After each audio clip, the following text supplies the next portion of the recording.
episode of the Business of Inner Peace. I'm so excited. You guys are in for such a treat. This week, we have Dr. Tara Perry with us. She is a clinical hypnotherapist and a doctor of acupuncture and Chinese medicine. She specializes in core trauma transformation, helping people get to the root of their biggest block, connect to their authentic selves, and thrive in deep, confident peace. For 25 years, Dr. Perry has successfully treated celebrities, Olympians, first responders, world record holders, doctors, scientists, teachers, parents, and children. She's been featured on Lifetime Television, the Los Angeles Times, Fox Sports West, Cosmed Magazine, and more. For 10 years, Dr. Perry taught at the #1 acupuncture college in California, and in 2000, she was chosen to be the first acupuncture teacher at the famous Arthur Ashe Center at UCLA. Dr. Perry hosts her own podcast as well, which you can find on all major platforms, and it's called Next Level Healing. So grab a cup of tea or coffee, and let's get cozy and have a fantastic conversation. Welcome to the Business of Inner Peace. I'm your host, Erin Jean, and I'm so glad you're here. Let's pretend we're sitting in my living room enjoying a cup of coffee or tea and getting to know each other just a little better. That's what I love. I love getting to hear your story. I love feeling connected by the spirit of understanding that our stories bring. Today, I'm sharing some of my story, but I hope someday soon you'll be telling me yours. Listen, I know that you're feeling overwhelmed with life, and nothing is exactly how you'd like it to be. Your marriage is not what you hoped for. Motherhood is harder than you imagined, and you've lost yourself somewhere in the mix of responsibilities. Well, if you're ready to bring some more peace and joy into your life, reconnect with God who made you, and start living a life you love, then grab your cup of coffee or tea and let's dive into today's show.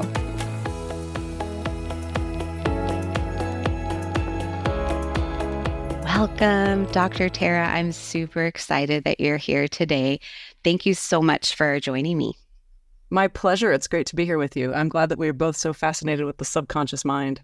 Yeah, I'm literally like chills all over the body, geeking out because this is one of my favorite things to talk about. Have you ever seen those prompts where it's like, what could you talk about for an hour without doing any research? And I'm like, oh, the subconscious mind. Love it. Love it. Right? Because it's so much fun.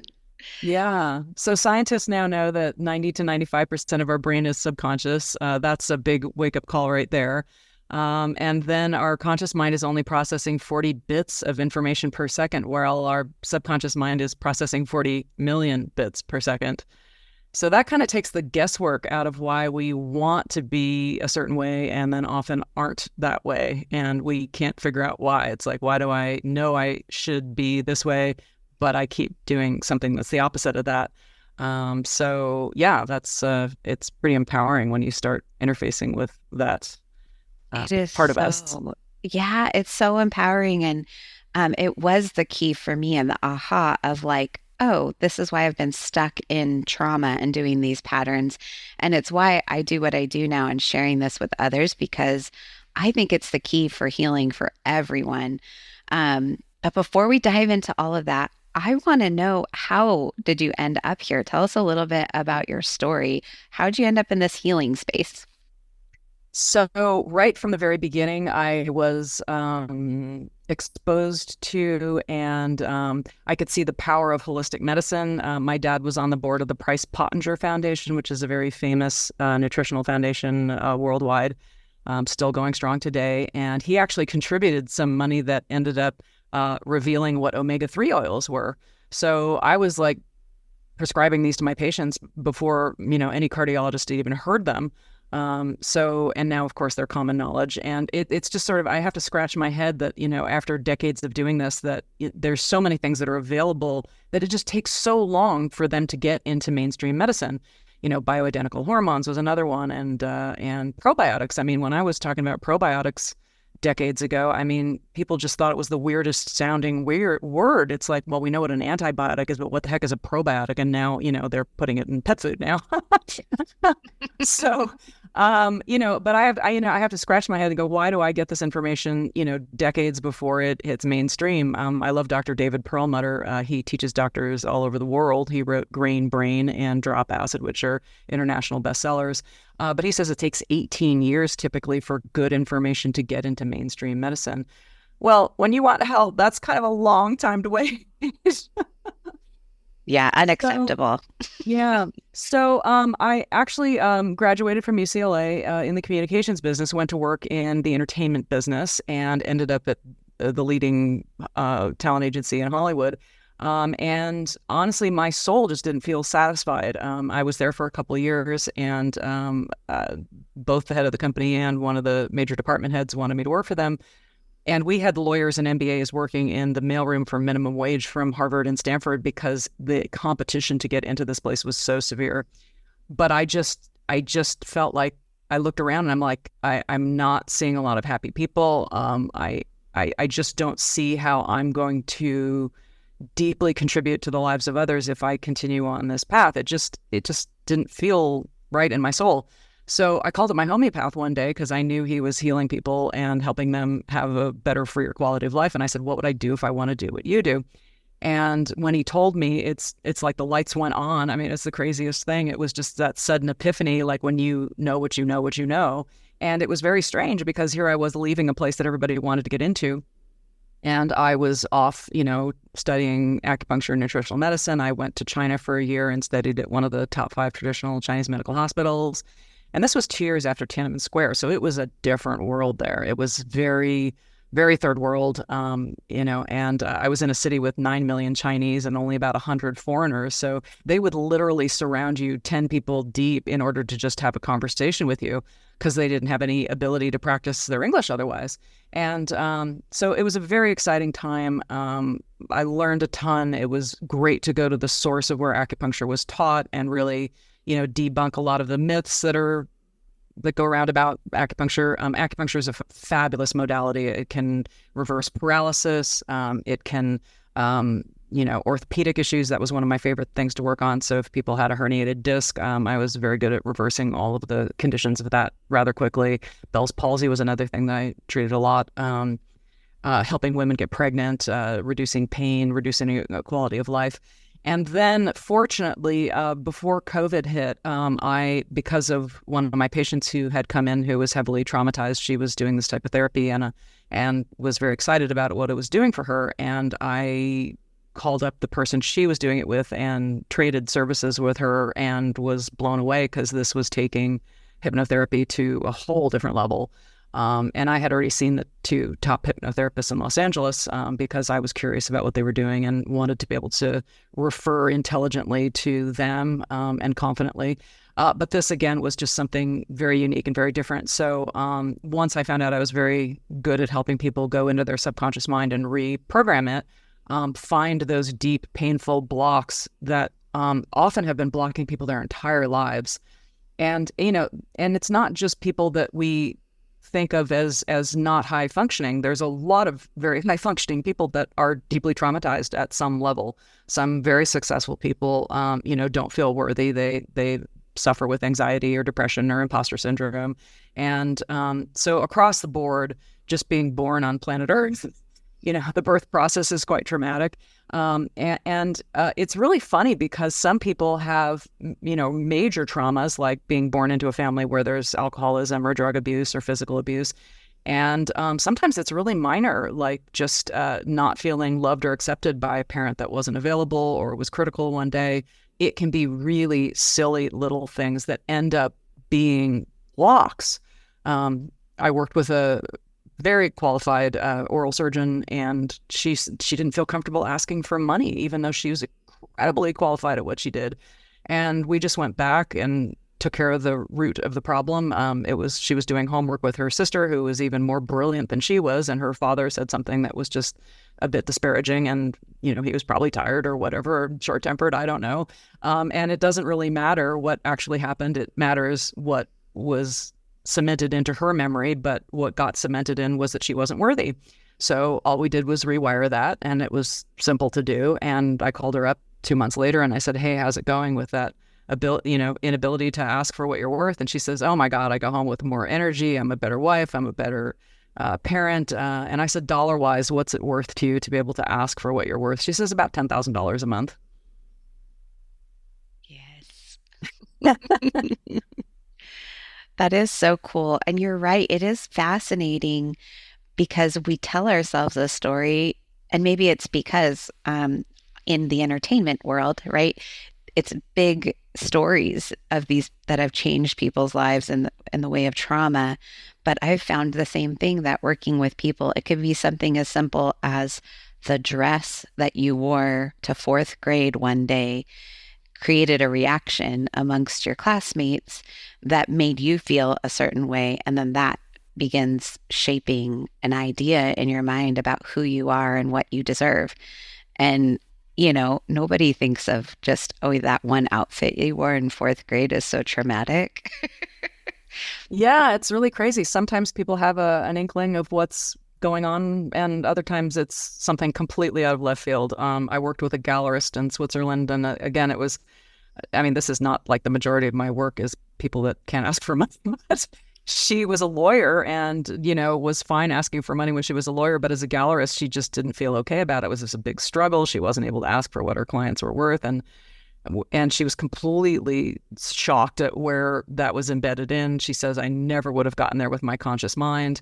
And then once we rewired it, she was then selling paintings for $30,000 and $40,000 and having a great time. Yay. That's so cool. Ugh, I just love this. I just love it so much.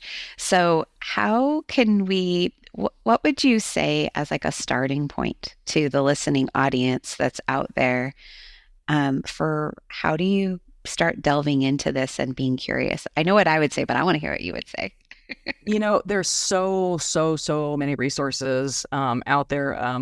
The caution would be you can get drowned in all of these and not, actually start implementing anything. But yeah, get curious. And, there's so many podcasts out there. I've done 8 live Dr. Joe Dispenza events. I love what he's doing in terms of measuring heart and brain coherence. And the outcomes that are coming from this in terms of healing. People's blood is improving, becoming more impervious to illness. People's microbiomes. I was in his microbiome study 2 years ago. So in a week long of just intensive meditation, you have a measurably better microbiome. And in the holistic world, you can see a holistic doctor for a year and take all kinds of supplements and sometimes not move the needle at all, but the vast majority of the people that just showed up and did the meditations, whether they thought they were doing them correctly or not, all got massive, measurable, positive improvement. And he's measuring brain waves. And what's really great about that is that the science is mirroring what the theories are, which is really cool. Yeah, yeah. Maybe I just sort of had this thought pop in my head. My audience is predominantly of the Christian faith, and a lot of this stuff freaks them out. Oh my God, I am so glad you said that, because I was just a guest on one of my clients' podcasts, and as soon as he told me, and this was about 10 months ago, that he wanted to do this, I was encouraging him, but he started a show called The Conscious Christian, specifically for people that, share that dilemma, like, well, what's okay for me to do and what's in line with, the teachings of Jesus and what isn't, because Jesus, as you know, said, you will do greater things than I. And, he was all about having faith and not living in fear. But he also said, and this is something we talked about on his podcast, you will know them by their fruits. So if a system is producing, more empowered, healthier, more well-balanced, more generous, more kind, more free individuals that are contributing to the planet and their communities, that's a pretty good outcome. Absolutely. It's a great outcome. I think that, I say that same thing, like if it's working and creating good, then it has to come from God, because God is the creator of good. Um, but what has helped me is to understand a lot of it on a scientific level.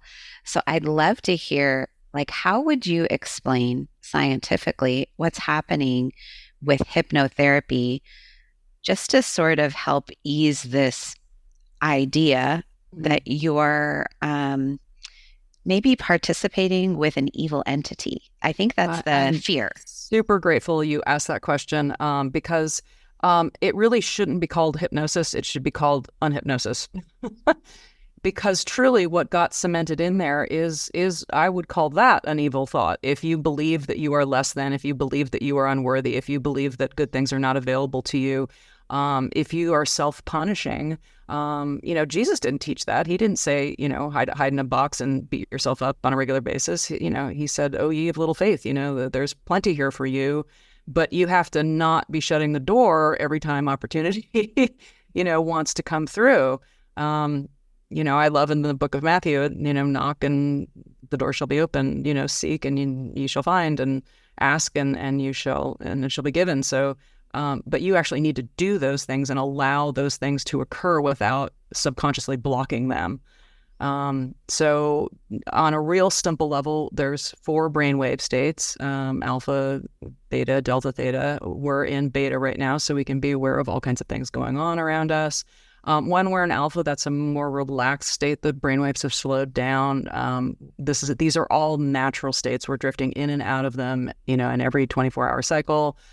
If you're dozing or daydreaming, you're in that low alpha state. If you're watching television, you're in a low alpha state. If you're concentrating on something, if you're meditating, if you're praying, in a relaxed state, you're in that nice low alpha state. So that's the state where you have better access to your subconscious mind.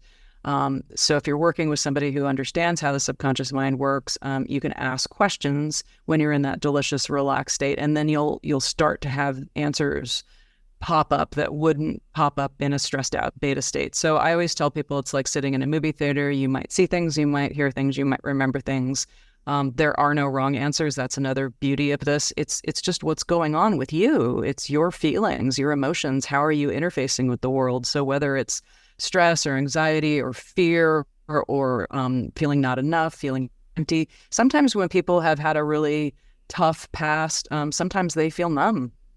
They really just can't feel anything. So that's what we start with in those situations. I've worked with high-performing men who, they just, and men in particular, they're just told to stuff their feelings, just, focus on what needs doing, be the provider, focus on 3 dimensions. But our feelings are the most real thing we have, and you can't stuff them indefinitely. Yeah. So you feel, I was just going to say, you feel confident to say this has nothing to do with an evil entity. Absolutely. Right? Absolutely. 10,000%. In fact, I tell people, look, if you don't like the word hypnosis, let's just call it a relaxed conversation. And right in my slide deck presentation that I share with people, if people are interested in working with me, they can just go on my website and consulttara.com and answer a few questions to find out what it is that's troubling them, how long it's been troubling them for, what that's been costing them mentally, physically, emotionally, and spiritually in their lives. And then, what would it feel like to be free from that?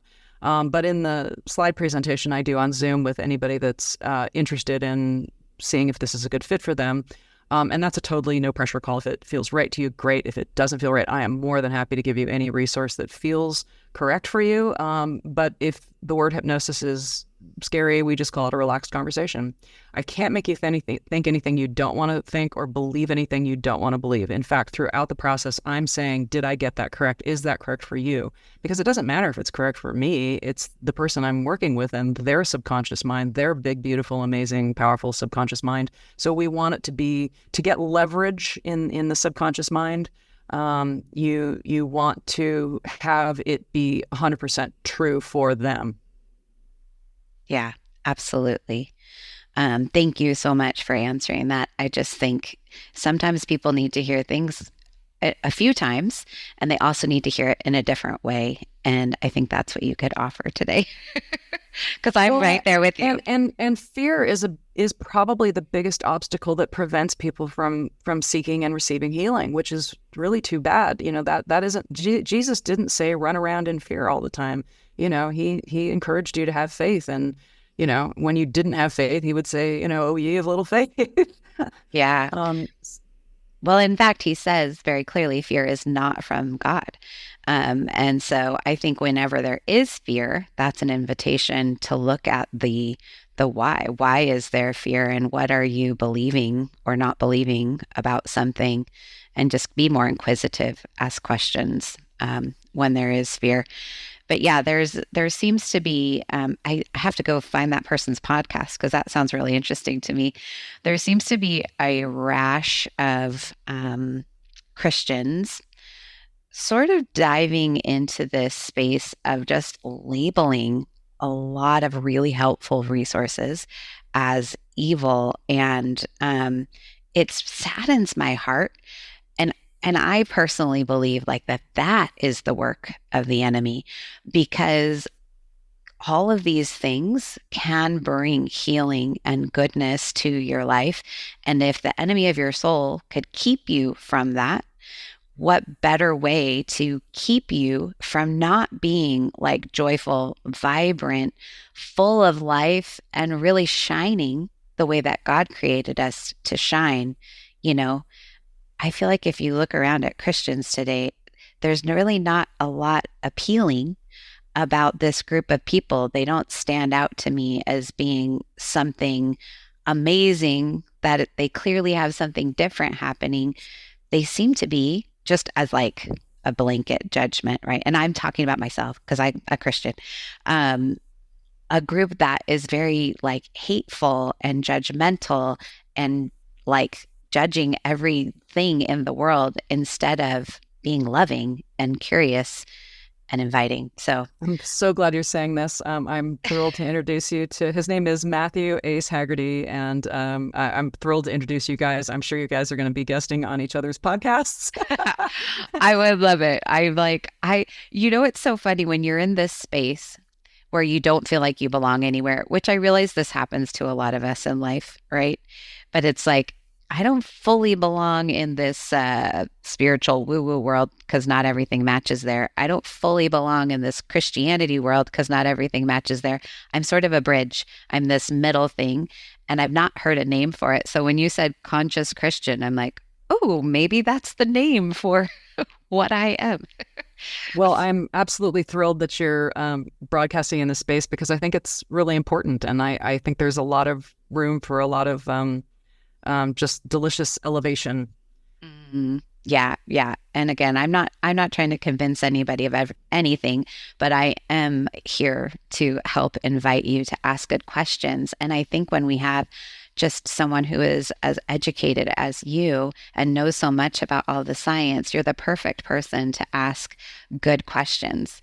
Um, so I'd love to talk a little bit about what you touched on, this modality that was helping with trauma. Would you be willing to talk about that a little bit? Sure. I'm a little bit of a hybrid. I've trained with a number of interesting people on the planet. I would say some of the best people on the planet. I trained personally with Marissa Peer, who won the Best Therapist of Britain award, and several others. I've done 8 live events with Dr. Joe Dispenza. And Tony Robbins, whether you love him or not, there's a reason he gets $1 million for 8 hours of his time, because he really understands the mind and how to, find out what's blocking somebody's path to achievement and fixing that. So I definitely have learned a lot from the hundreds of hours I've spent studying what he does as well. Plus, I've got 23 years of acupuncture and nutritional medicine, which is all mind, body, spirit related as well. Yeah. So are you predominantly just working in this hypnotherapy space, or do you still do acupuncture? The reason I'm just working with the subconscious mind right now is because the results have been so incredibly fast. I just worked with somebody who had 40 years of back pain, and he's on my podcast. I think it went up about 4 weeks ago, but he had been in a motorcycle accident, broken his spine, and had 40 years of back pain. He was all excited when he found I was an acupuncturist, and I said, you know what, you've done acupuncture, you've done chiropractic. Why don't we just go to the subconscious mind, find out what's blocking the healing in the first place? Because if you break your femur, which is the thickest bone in your body, that should be healed better than ever in 8 weeks if there's nothing in the way. So he said, great, sign me up. And we did the first session. By the second session, 90% of his back pain was gone. Wow.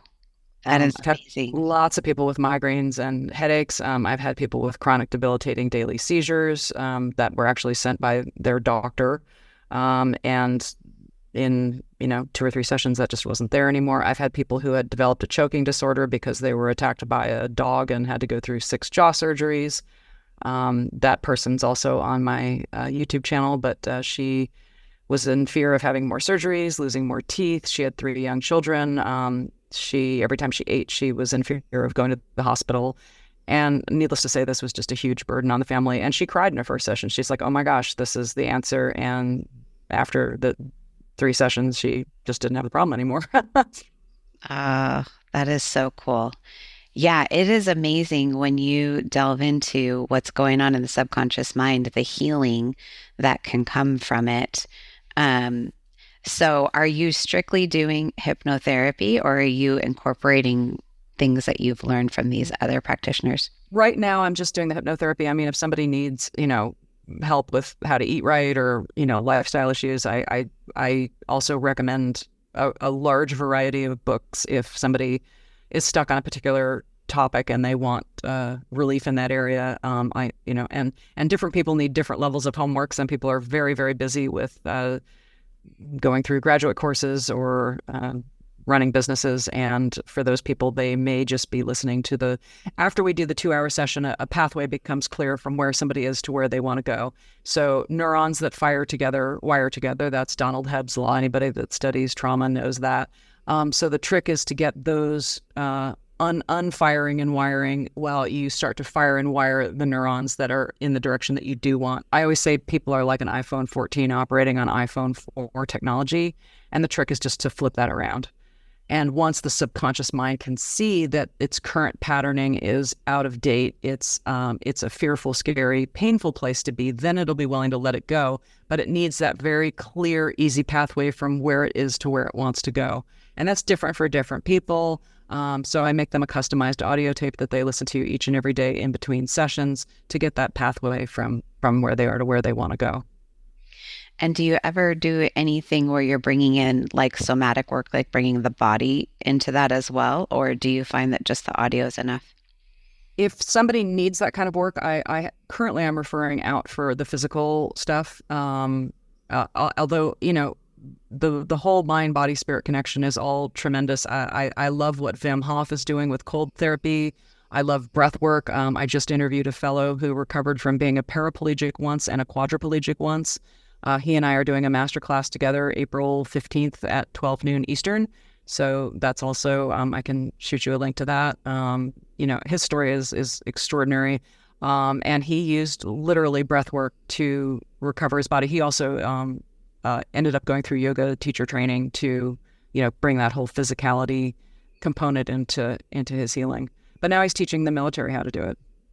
That is so cool. I literally just finished a 4-week course on Wim Hof, doing cold plunging and learning the breath work. And I geek out about the breath work part because when you think about what all of the body functions, right, that the subconscious is running, breath is one of them, right?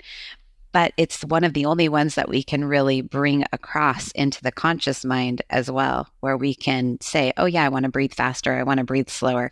It's much harder to tell your liver to process things quicker, right? It doesn't Breath work is respond. super powerful. I have a master class that anybody who does my program, they meet once a week and we talk about all kinds of things. Breath work is something we talk a lot about. And I definitely provide people any and all resources they need for that. That is awesome. I'm like, I highly recommend it. People go and connect with her and do some breath work because it's really a powerful modality. Well, what would you add? What else would you want to say to just someone that's struggling and they feel like just depleted because they keep trying over and over and they tell themselves it's a willpower thing, right? And then they beat themselves up like I didn't have enough willpower to make this change. What would you say to that person? I love that question. I always tell people, look, it's not your fault. The only problem is you weren't born with a manual to your mind. None of us were. And if you're doing the same things, good Lord, try something else. And we just automatically think and do the same things that we did yesterday, the day before, the month before, the year before, the decade before, because that reptilian portion of the brain just thinks what's familiar is safe. So the trick is to make the familiar hell unfamiliar and make that unfamiliar heaven familiar. And it's not hard to do. I have a whole section of resources of books on my website. There's just so many people that have uncovered better ways of doing things. And like you mentioned, Wim Hof and his cold therapy is phenomenal. Dr. Joe Dispenza and what he's doing is phenomenal. Tony Robbins is phenomenal. I mean, people that go through, and now we're talking, usually a lot of travel and expense. And if you can do that and you're depressed, then his numbers and outcomes for Date with Destiny is terrific. What I do is very fast and quick. It's 3 sessions over 90 days. So if you're a good fit for that, I'm happy to meet you on a Zoom call for a 30-minute discussion and see if that's something that's correct for you. But above all else, there's solutions. I find 2 of the biggest healing energies on the face of the earth are gratitude and forgiveness. I've just seen in my own practice what the effects of those energies can be. And faith is certainly one of them too. So with your connection to God and the Creator, when you feel that connection and when you live that connection, and there's just so many great tools, so many great podcasts, so many great voices out there. I like to say we live on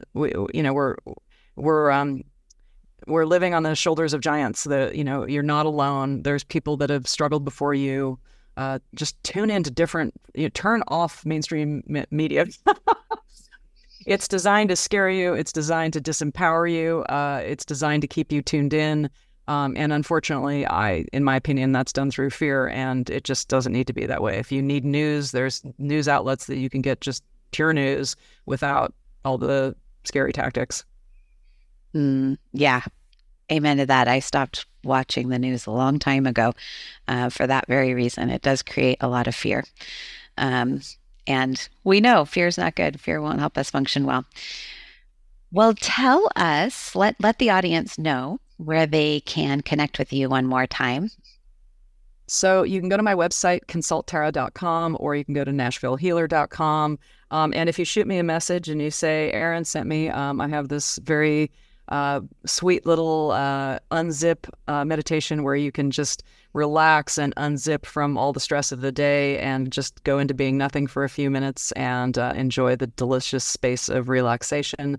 And my podcast, Next Level Healing, is on all platforms. And Erin, it's just been a delight to be here with you. It has been such a pleasure. I feel like I could talk to you for hours. I really have felt this pressed upon my spirit the past few episodes that it would be great to just end with a prayer, particularly for the people that are listening. Dear Heavenly Father, I thank you for this day. I thank you for this conversation with Dr. Tara. It has been so profound, and I just pray over the listeners out there. I just pray that this message would get to the exact right person that needs to hear it today, to fill their heart with hope and to know that they do not have to remain stuck in a pattern of pain, and that they can move into a life that is full of joy and peace and lightness. So use our words, use our conversation to change lives. In your son's name, amen. Amen. I hope you enjoyed today's episode. If you're feeling blessed by the content here, the number one way you can show me is by leaving me a written review of the show. I'd be forever grateful. Knowing that you're out there listening helps me know that I'm truly living out God's purpose in my life. The other thing you can do is take a screenshot of this episode, share it with a friend, or better yet, tag me on your Instagram stories. Remember, you are seen, known, and loved. May God richly bless you today. All my love, Erin Jean.